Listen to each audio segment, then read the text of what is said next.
me, and today let's watch this video together. Game exchange, culture shock. Hey everyone, Gaijin Goombah here. Hi, Gaijin Goombah. A while back I did a video on my channel that culturally analyzed SMITE's depiction of Gaijin, kami of thunder and lightning. So I figured, why not bring this kind of content over to Culture Shock? SMITE's been on my list of things to do for this show for quite some time now, and with the release of the Shinto pantheon for the game, I feel now would be as great a time as any to talk about Shinto's top dog, Amaterasu. Unlike the other gods and goddesses of SMITE who use character-related abilities, Amaterasu and her abilities focus on the three sacred treasures that She looks really gorgeous. she takes into combat with her. Those being the jewel around her neck, which activates divine presence, giving her buffs and self-heals, her mirror, which activates heavenly reflection, which absorbs enemy and user damage and blasts it back in a form of a line beam. And there's her sword, which is the focus of her glorious charge straight line attack and dazzling offense, which is... yeah, it's actually pretty OP. Now, like I said in past videos, most gamers know who Amaterasu is at this point. Goddess of the sun, most important god in Shinto, yada yada yada. So instead, I want to focus on her sacred treasures, since those are what define her abilities, and how they are inspired to the true-to-life treasures of Japan's royal family. Let's start off easy, her sword. Originally called the Ame no Murakumo, or Sword of Gathering Clouds of Heaven, Ame no Murakumo. It was found in the tale of one of Shinto's most hated and dangerous demons. No, not forged from something found in the tale, this was in one of the 7 tales of Yamata no Orochi. A monster so powerful, so impossibly strong, that it took Amaterasu's brother Susanoo getting the beast drunk before he even stood a chance against it.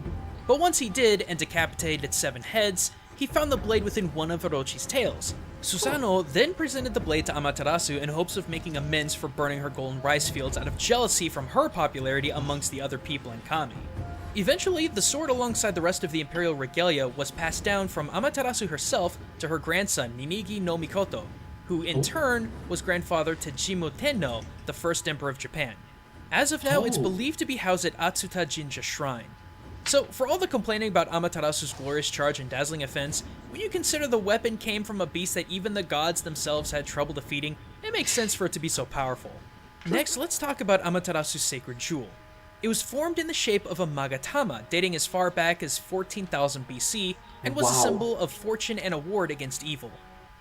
Wow, that's like a few thousand years ago. My goodness. Though the origin of its form is still quite a mystery. Some believe it was symbolic of animal teeth, some say it was symbolic of an embryo, and some believe it to be associated with the Tao symbol of yin and yang.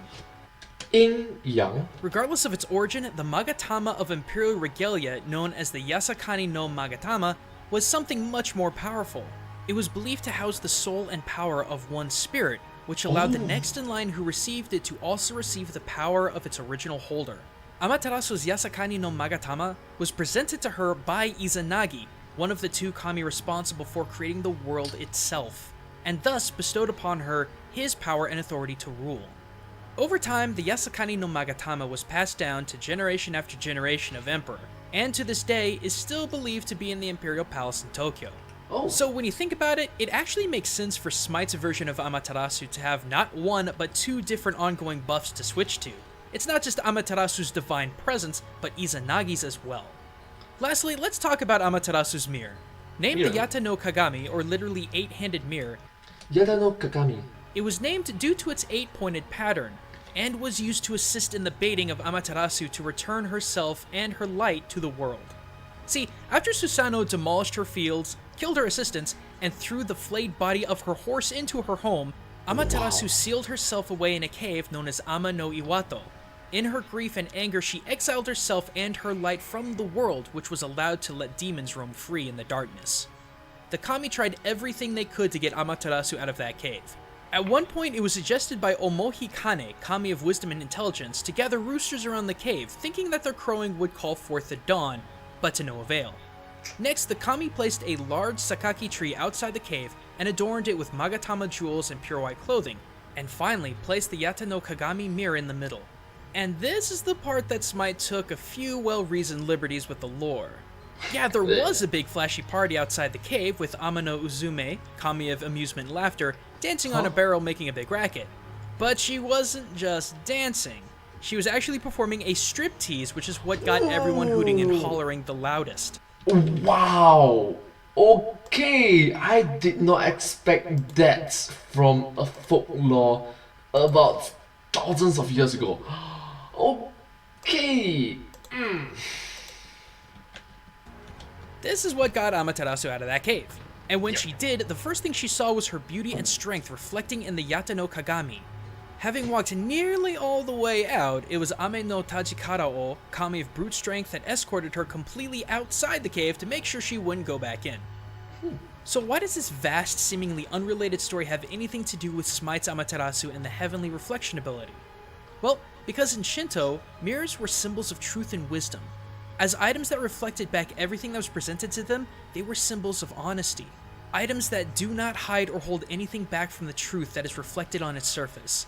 As it took the Yata no Kagami mirror to reflect Amaterasu's power and beauty to remind her of who she was, so too does the mirror in SMITE reflect back the power that is presented to it by enemies or Amaterasu herself. Oh. Man, this was fun. I mean it, I really do enjoy the research that goes into making these SMITE episodes. And with over 70 gods and goddesses, I got a lot to work with. So stay tuned for even more SMITE analysis down the line.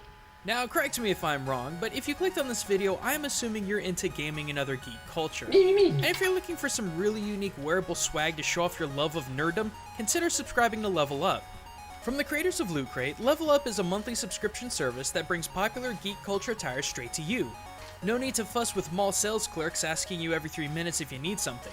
For less than $20 a month, 4 to 6 sweet swag items worth twice the price come straight to your door.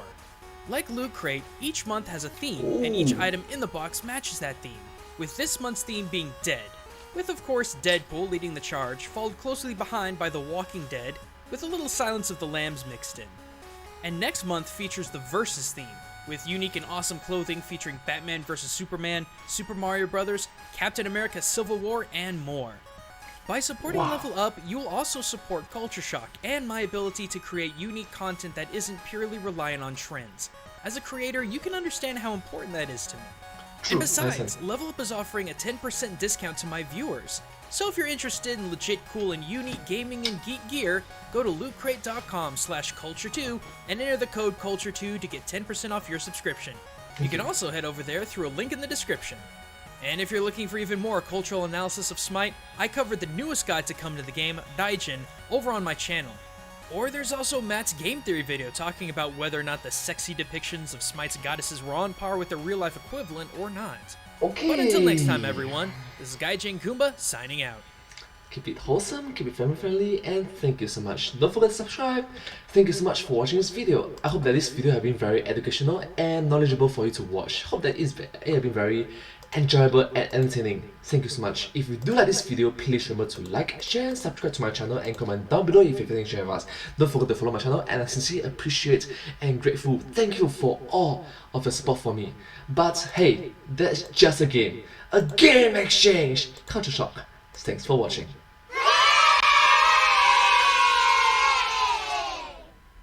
And subscribe. Thank you.